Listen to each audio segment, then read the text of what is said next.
Hello my dear students, we are discussing the chapter oscillations and today we will be discussing the topic simple pendulum. Now most of you are already aware of what simple pendulum is. Simple pendulum is a very heavy particle which is suspended from a rigid support by a massless, flexible and inextensible thread or string. Okay, तो simple pendulum एक very heavy substance को हम लोग जब किसी rigid support से suspend करते हैं, किससे? By a massless, inextensible and flexible string से, तो वो जो अरेंजमेंट होते हैं इसको हम लोग बोलते हैं simple pendulum.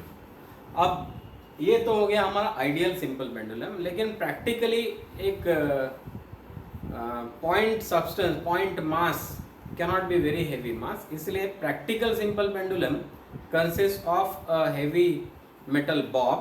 Okay, metal sphere होता है, इसको bob बोलते हैं. It is suspended through a rigid support by a light and flexible inextensible string. Now हम लोग आज ये डिस्कस करेंगे कि सिंपल पेंडुलम का मोशन किन सर्कमस्टांसेस में सिंपल हार्मोनिक मोशन होता है. ओके, इसको हम लोग डिस्कस करेंगे. नाउ ये हमारा सिंपल पेंडुलम है. सिंपल पेंडुलम को अगर हम लोग सस्पेंड कर देंगे फ्रीली तो it will come to rest in this position. Okay, ये अगर O है और ये A है, सो OA पोजीशन में ये सस्पेंड होगा, ये यहाँ पे. ओके, नाउ इस केस में ये पॉइंट ऑफ सस्पेंशन से लेकर ये सेंटर ऑफ ग्रेविटी इसका जो होता है बॉब का, वहां तक के डिस्टेंस को हम लोग बोलते हैं length of simple pendulum. So length of simple pendulum is the distance between the point of suspension and the centre of gravity of the bob. This is called as length L of the simple pendulum. अब अगर इसको freely suspend कर देंगे तो ये इस position में आके स्टेबल हो जाएगा. क्लियर? अब हम लोग क्या करेंगे, यहां से we will take it to some distance here. ये जो है this is called as angular amplitude. Okay, ये यहां तक ले जाके we will release it. Now once we release it, it will start oscillating like this. Okay, अब इस पोजीशन पे जब हम लोग लेके चले जाएंगे उस बॉब को, so what are the forces acting on this Bob?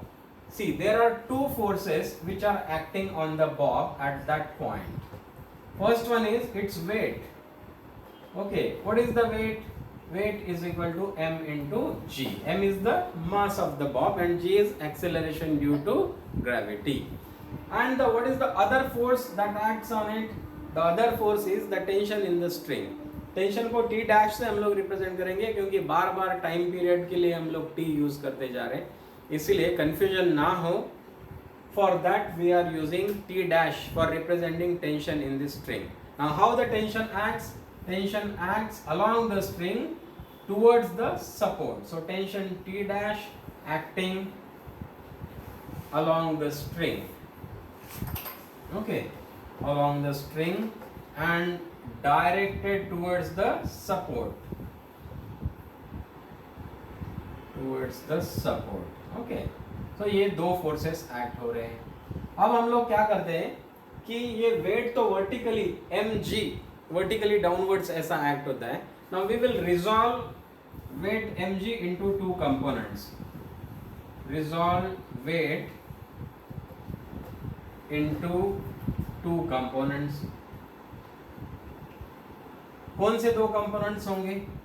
एक तो हम लोग वो कंपोनेंट में रिजॉल्व करेंगे जो कि इस स्ट्रिंग के ही डायरेक्शन में है. So one component is along the string, of course opposite direction में, but it is along the string. So first component is mg cos theta, which is along the string. Okay, now second component क्या है? mg into sin of theta.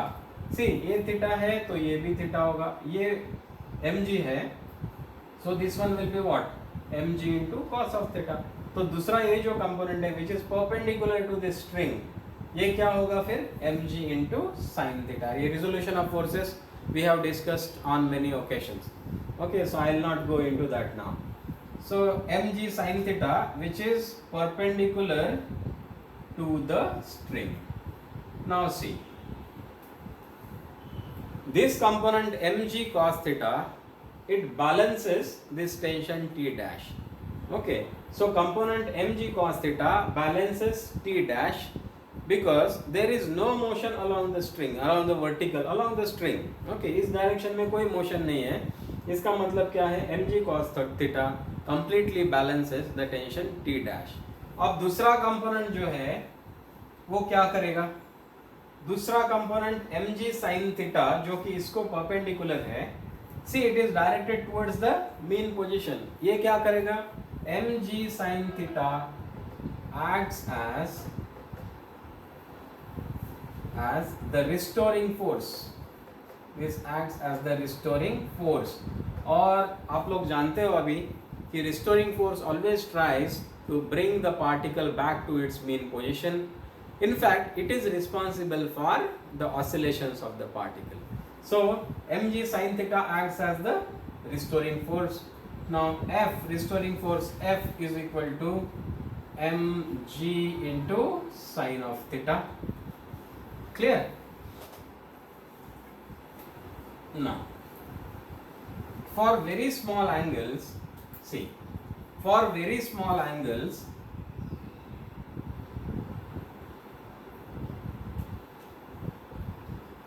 sin theta is approximately equal to theta. Okay, theta जब radiance में हम लोग major करते हैं तो बहुत ही छोटे वैल्यूज जो होती है, लेस देन 10 डिग्रीज के लिए जो थीटा का रेडियन में वैल्यू होगा, उसमें आप जो भी आपके पास टेबल अवेलेबल होगा, लॉग टेबल में इंफॉर्मेशन होगी, आप लोग देखेंगे कि साइन थीटा का वैल्यू देखेंगे, that will be almost equal to the value of theta angle only when the angle is measured in radiance.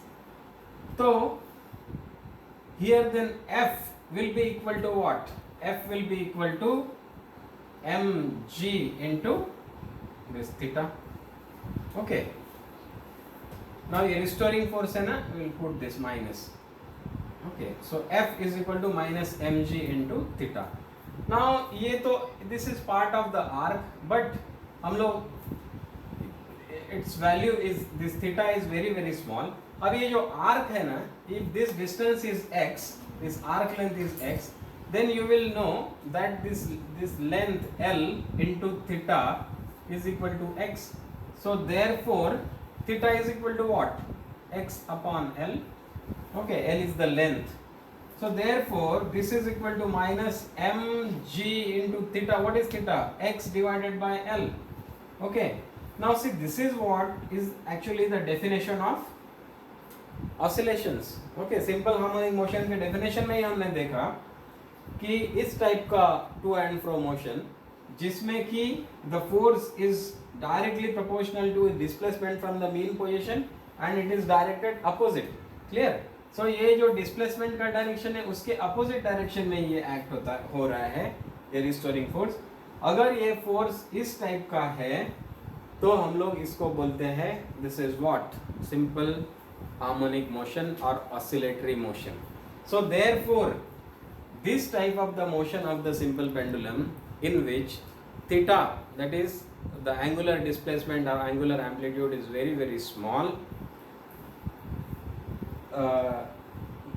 this acts as an oscillatory motion. Okay, so सारे angles के लिए simple pendulum के motion को oscillatory motion नहीं बोलेंगे. किसको बोलेंगे? जब ये angular displacement छोटा होता है. For small angular displacements the motion of a simple pendulum is simple harmonic motion or oscillatory motion. Clear? So ये हो गया हमारा F is equal to minus mg x divided by L. इससे हम लोग प्रूव करेंगे कि ये सिंपल हार्मोनिक मोशन है. बोर्ड एग्जाम में क्वेश्चन आता है कि prove that the motion of a simple pendulum is simple harmonic motion for small values of theta या फिर फॉर स्मॉल एंगुलर डिस्प्लेसमेंट. तो ये सब लिखेंगे. ओके, नाउ अगर ये ऑसिलेशन है तो इसको टाइम पीरियड होना चाहिए. ओके, नाउ टाइम पीरियड का डेफिनेशन तो हम लोग जानते हैं.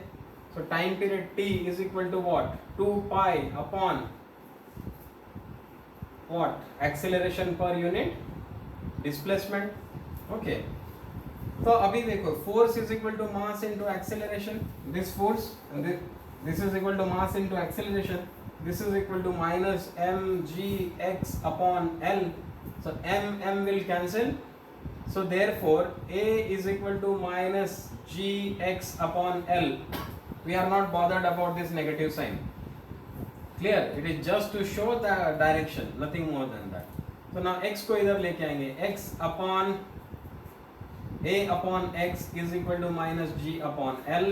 But जैसा कि मैंने बोला है कि we are not bothered about this angle anymore. In magnitude, okay, in magnitude अब लेंगे सिर्फ ये minus negative sign हटा दो.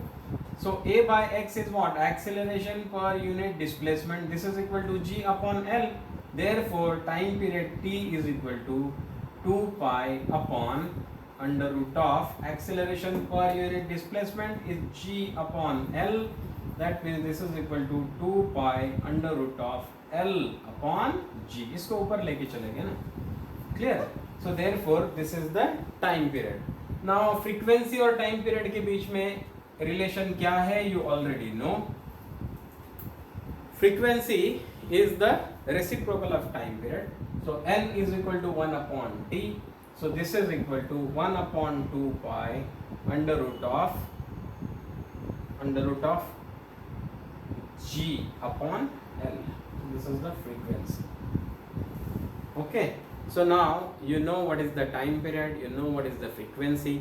अब इसमें हम लोगों ने assumptions क्या क्या लिए हैं that you know. Assumptions हमने क्या क्या लिए हैं? Assumptions ये लिए हैं कि the motion of the bob is only along a single vertical plane. Okay, एक ही plane में ये इसका motion होगा. Okay, and the length of the simple pendulum is very very large. Clear? और तीसरा हमने जो assume किया है वो ये है कि the angular displacement is very small. Clear? So angular displacement बहुत छोटा होना चाहिए, angular amplitude छोटा होना चाहिए, तभी जाके इस motion को हम लोग सिंपल हार्मोनिक मोशन या ऑसिलेशन बोल पाएंगे. अब लॉज ऑफ सिंपल पेंडुलम इसी से हम लोगों को मिलते हैं. Laws of simple pendulum.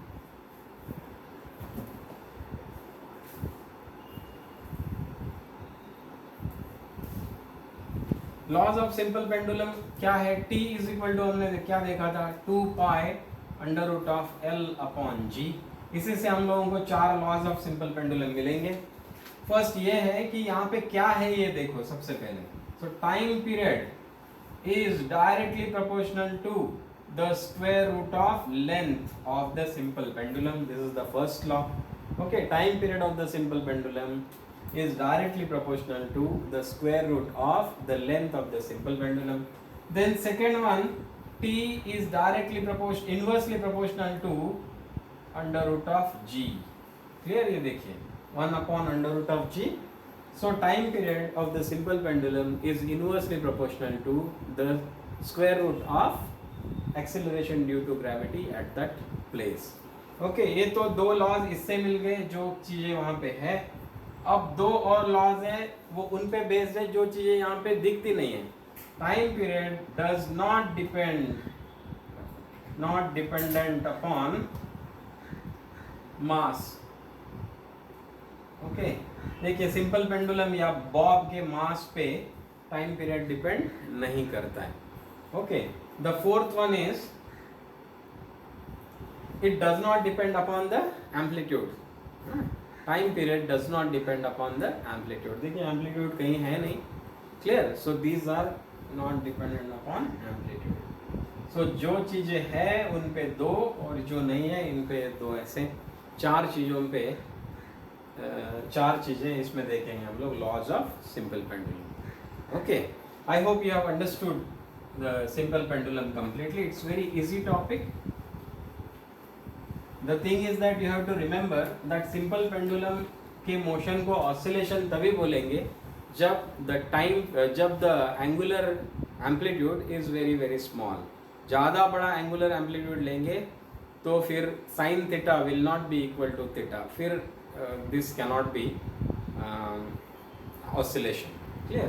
अब इसी से जुड़ा एक दूसरा टॉपिक है, that is called as seconds pendulum. Seconds pendulum होता क्या है कि ऐसा simple pendulum, a simple pendulum whose time period is 2 seconds. Okay, this is important to remember कि जिस भी सिंपल पेंडुलम का टाइम पीरियड 2 सेकेंड होता है उसको हम लोग बोलते हैं सेकेंड्स पेंडुलम। अब सेकेंड्स पेंडुलम का लेंथ कितना होगा, ये इसके लिए हम लोग डिराइव कर सकते हैं।